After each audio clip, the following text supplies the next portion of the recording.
Hello everybody, welcome back to my channel. I'm Mustard Saves and welcome to a Thanksgiving grocery budget challenge where I will be attempting to make a full Thanksgiving spread or Friendsgiving, whichever you're doing this for $25. And I will be running this challenge under the assumption that you have a few things at home already, mainly baking supplies like flour, sugar, baking soda, baking powder, things like that, and then spices. So this can go as complicated or as simple as you like, or whatever your budget has or whatever you have on hand.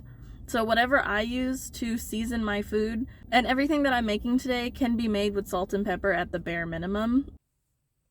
For most Thanksgiving dinners, I feel like the turkey is always the number one most expensive item on the table. They're usually pretty cheap per pound, especially the closer you get to Thanksgiving, but they're so heavy that you're going to be hard pressed to find one for less than 15 or 20 bucks minimum. And not to mention that handling a big bird like that can be pretty intimidating. Did you season it enough? Is it cooked all the way through? Is it overcooked? And so on and so forth. So to keep things less complicated, I was at first going to use a whole chicken to fit the roasted bird aesthetic. But then when we were picking one out, my boyfriend pointed out that a whole chicken was still like a third of my $25 budget. And even though I had spent a whole week putting this list together trying to figure out what I was going to make, I did stop to consider his comment, and I had an aha moment to use chicken leg quarters instead. Thanksgiving is certainly no time to be stressing yourself out more than you already are, so I switched tactics mid-grocery shop, and with the money I saved with that switch, I ended up buying a bigger pack of mushrooms. Like I mentioned at the beginning, I'm running under the assumption that you have a basic set of baking staples in your pantry, but if you end up being able to make room like I was able to, this would be the perfect way to wiggle some items into your budget. As well as everything in this video is totally optional. If you don't like something I've included in the grocery list, just go ahead and swap it for something else or just leave it out entirely. And as always, if you're following this video because you're having financial difficulties, please reach out to your local food banks, food pantries, churches, or schools and see what help is available to you. Alrighty, I think I'm done with all my disclaimers, so on to the task at hand. First things first, I'm starting off with a loaf of pumpkin bread. I've never made pumpkin bread before, but from all the recipes I looked at online, it looks like it's very similar to banana bread. So like a fool, I did not follow any particular recipe. I'll leave what I came up with in the description, and honestly, I was so proud of what I came up with. My only comment is that it did end up being a little dry, so I'd suggest throwing in maybe a quarter cup of vegetable oil, or maybe some milk. I didn't add any milk to mine. And using butter rather than margarine might have also made a difference, but we're working bougie on a budget today, so it is what it is, but it was still really delicious for what I was able to create.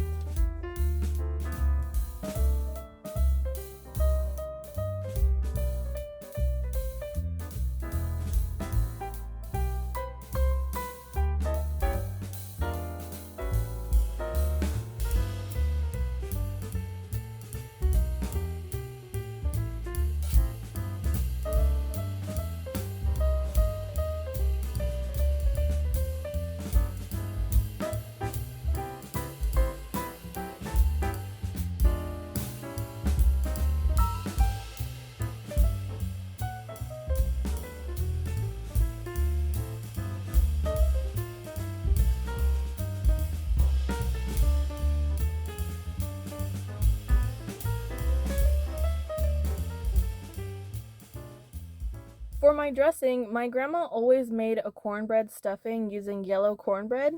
Last Thanksgiving, my mom messed up and bought us sweet cornbread, and it did make it taste a little different, but we still ate it anyway. For the seasonings, my grandma would always grind bell pepper, celery, and onion in a food processor so that they were chopped super fine. She wasn't trying to hide the taste of the vegetables, but she didn't want anyone biting into a big chunk of something.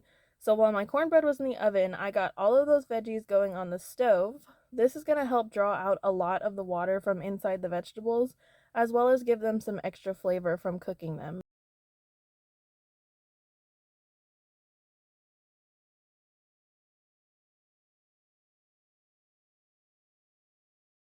Once the cornbread was done, I set it off to the side to cool before asking my lovely assistant to lend me a hand in crumbling it up. As a side question, do you guys ever have trouble getting your eggs to mix in completely with your cornbread? My boyfriend thought there was pockets of dry flour, but it was actually just flecks of egg white, and that happens to me every once in a while, but not all the time when I make cornbread. I don't know, it was just weird, but anyway. Once the bread was all broken up, I added in my cooked vegetables, and then just enough chicken broth to have it stick together when you give it a little squeeze. Then after the texture is right, you're just going to pat everything back down into the pan and put it back in the oven to get some color on top. But you don't have to do that right away. This dressing can be made a day early and then popped in the oven right before dinner time for like 20 or 30 minutes. After putting my dressing away in the fridge, I got started on my green bean casserole. My family has never put a green bean casserole on the table. We usually just heat up a can of green beans with some sliced onion and call it a day, but I thought I'd give it a try just to have something bright green on the table. I got started by cooking my whole pound of mushrooms just to get them out of the way with a little bit of butter and salt, and as you can see, they pretty much cook down to nothing. I set those aside and got started on my roux with 2 tablespoons of margarine and a little bit of vegetable oil. Since this is a white sauce, I didn't let this cook for too long before I added in 1 cup of milk along with half of my mushrooms, a little sprinkle of garlic powder, salt, and my whole bag of green beans that I gave a quick rinse before tossing them in. And after I got everything mixed together, I transferred it to a baking dish and set it aside along with the dressing.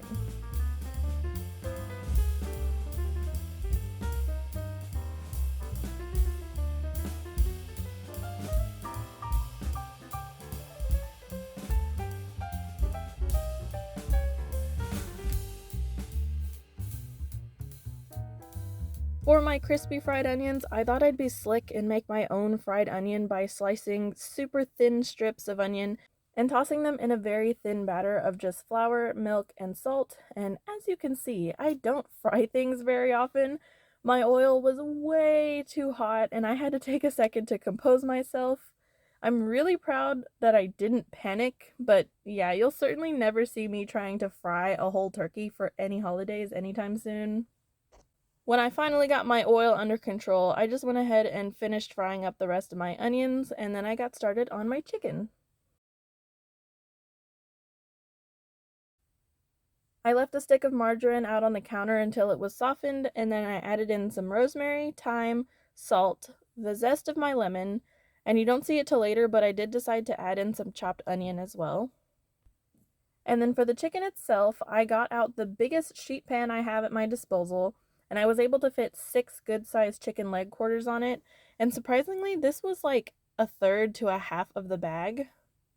So you could definitely get a lot of servings for not a lot of money. I don't wash my chicken, but that's a conversation for another day. However, I did want the skin to get nice and crispy, so I did give it a pat down with some paper towels to dry it out. Then I took my little bowl of compound butter and just started shoving a liberal amount of the stuff under the skin. I ended up with just enough leftover butter that I could have done maybe one more piece of chicken, but I didn't want to overcrowd the pan too much, so I just ended up cooking something else with it the next day. I don't even remember what it was, but I just didn't want the rest of the butter to go to waste. I put my chicken in the oven at 425 degrees for about 45 minutes, and at the same time, I did also put my dressing and my green bean casserole in the oven at the same time so that they could warm up as well. Alrighty, so here we are in the home stretch. Off camera, I peeled and boiled about half of my bag of potatoes. Everyone makes mashed potatoes differently, and in my house, we do butter, mayo, and just salt and pepper. And for my gravy, I plopped in another 2 tablespoons of margarine in the pan with some flour and oil. Except this time I wanted a brown gravy, so I'm going to leave this roux to fry for quite a bit longer until I get a nice rich brown color. I actually messed up on my first attempt because I had to use the restroom and I left my boyfriend in charge of stirring. He didn't know what color to be looking for and it ended up burning. And when I added in my milk and chicken stock, it was just not thickening at all. He was pretty upset about it, but I really take full responsibility for dropping the ball on that. I just didn't think it would change color so quickly, so let my failure be a lesson to you guys. Take your bathroom break before you start this gravy. Luckily, I hadn't added in my mushrooms yet, so when I made my roux the second time around and everything was looking like it was working, I tossed them in and that was pretty much it.